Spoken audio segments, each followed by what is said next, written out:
Now let's take a closer look at the selected application.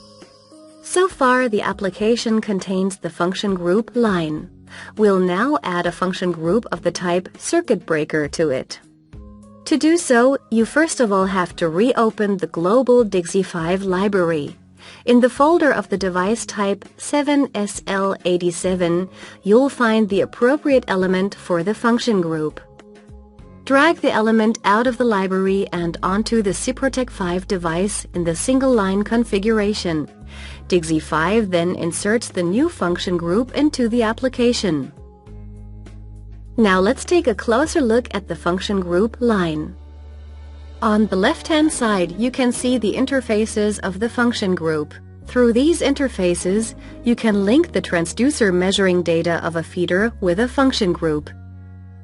To make the configuration easier to follow, you link a transducer directly with the function group interface in the single-line configuration.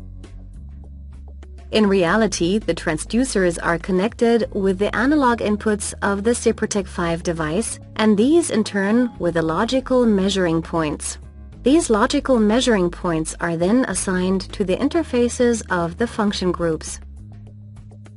You can take care of the assignment of a logical measuring point to the interface of a function group directly in the function group.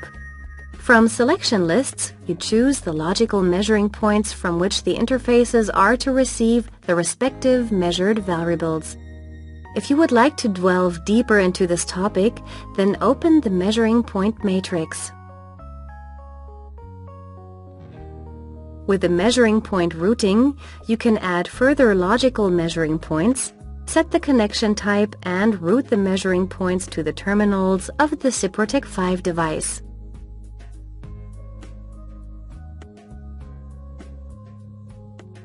To change the functional scope of the application, you can, for example, use the single-line configuration. Just as with the function groups, you also select additionally required functions from the library. You then simply drag these functions onto the desired function group. Through the adding of functions, the number of necessary function points increases. You check the current function point situation in the device information. The Resources tab displays the requirement of function points. Now complete the system topology. First, connect the output of the function group circuit breaker with the circuit breaker in feeder 1. Feeder 2 is to be configured identically to feeder 1. So you can copy feeder 1 complete with busbar and SIPROTEC 5 device. You only have to change the name of the bay. Now just add the coupling. For the SIPROTEC 5 device for the coupling, you can either insert it new or you can copy one of the SIPROTEC 5 devices from feeder 1 or feeder 2. Connect the circuit breaker and the associated function group, and the single-line configuration is complete.